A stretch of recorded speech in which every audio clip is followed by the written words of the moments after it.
Kahirapan. Ayon sa CNN, noong taong 1990 hanggang ngayon, mahigit 270 milyong tao ang namamatay dahil sa kahirapan. 18 milyon sa isang taon at 50,000 kada araw. Pangatlo sa populasyon ng mundo ay galing sa syudad kung saan nakatira ang halos karamihan ng mahihirap na bata. Sundan natin ang kwento ng buhay ni Maria Jovi Mantojo na mas kilala sa pangalang Ate Ineng at ang kanyang mga pagsubok na kinahaharap sa buhay. Sabay-sabay nating alamin ang kanyang istorya. Ako po si Maria Jovi Mantojo, nakatira dito sa Barangay Kabayanan, San Juan City. May 5 akong anak. Ang trabaho ko po ngayon ay labandera, taga-plancha. Bali ang asawa ko sa ngayon ay walang trabaho. Sapat ba ang inyong kinikita buwan-buwan upang maitawid ang inyong pang-araw-araw na gastusin? Hindi talaga sapat ang kinikita ko ngayon.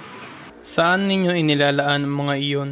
Yung 1,000 doon tinatag ko sa kuryente at sa tubig.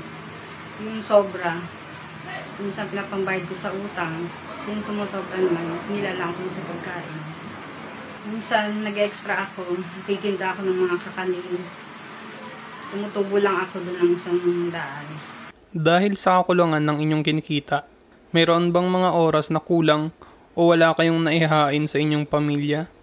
Mas madalas kaming ganyan, yung talagang kinakapos at nagugutuman kami. Pero mas inuuna ko talaga yung anak ko.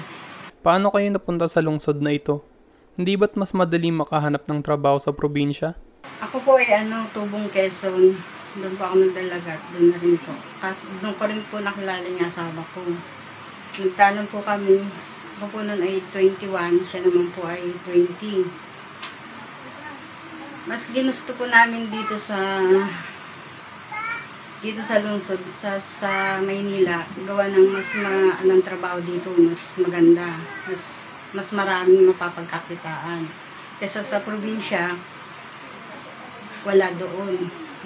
Kakaunti lang. Tsaka mahina yung pagkakakitaan. Bilang isang ina, ano-ano ang mga pagsubok na iyong kinaharap at paano mo ito nalampasan? Minsan naisip ko, sumuko na lang. Kaso, kailangan ako ng mga anak ko. Nung panahon nga nung nagkataong may bagyo, yung Undoy. Wala ako dito nun. Yung mga anak ko lang naiwan. Siguro sabi ko katapusan na. Kasi nakulong din kami doon sa may Manalo eh. Balik tumaas yung tubig.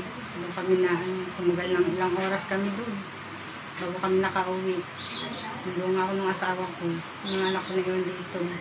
Buti na lang nandito yung mga biyanan ko. Silang nag-ano ng mga anak ko. Kasi.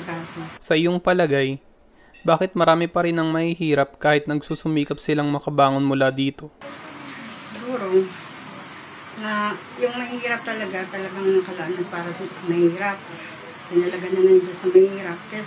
Pero kung ang mahirap na magsisikap naman, may pag-asang umasenso umangat sa buhay. Mayroon ba kayong pangarap na gustong makamit sa buhay? Ang pangarap ko kung maging isang artist, kaso hindi nga kaya ng magulang ko dahil sa kakulangan sa financial.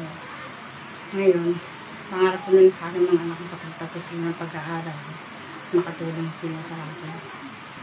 Ang unahin ko po ngayon yung mga anak ko kasi sila na ang buhay ko. Kung bibigyan ng pagkakataon, anong negosyo ang nais niyong itayo? Ang gusto ko pong negosyo, magkaroon ako ng sari-sari store para meron na rin kami panggastos sa araw-araw kahit paano lumulan ako po. Tutulungan po namin kayong magluto po, tapos mag-start po ng business po. Kung okay lang din po sa inyo. May mga hinanda po kami sa baba. Kung pwede po, mag-start na po tayo para matulungan po namin kayo.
hirap at masakit ng kanyang pinagdaraanan, ay patuloy niya pa rin sinisigurado na mapakain, mapaaral at matustusan ang pangangailangan ng kanyang asawa at 5 anak.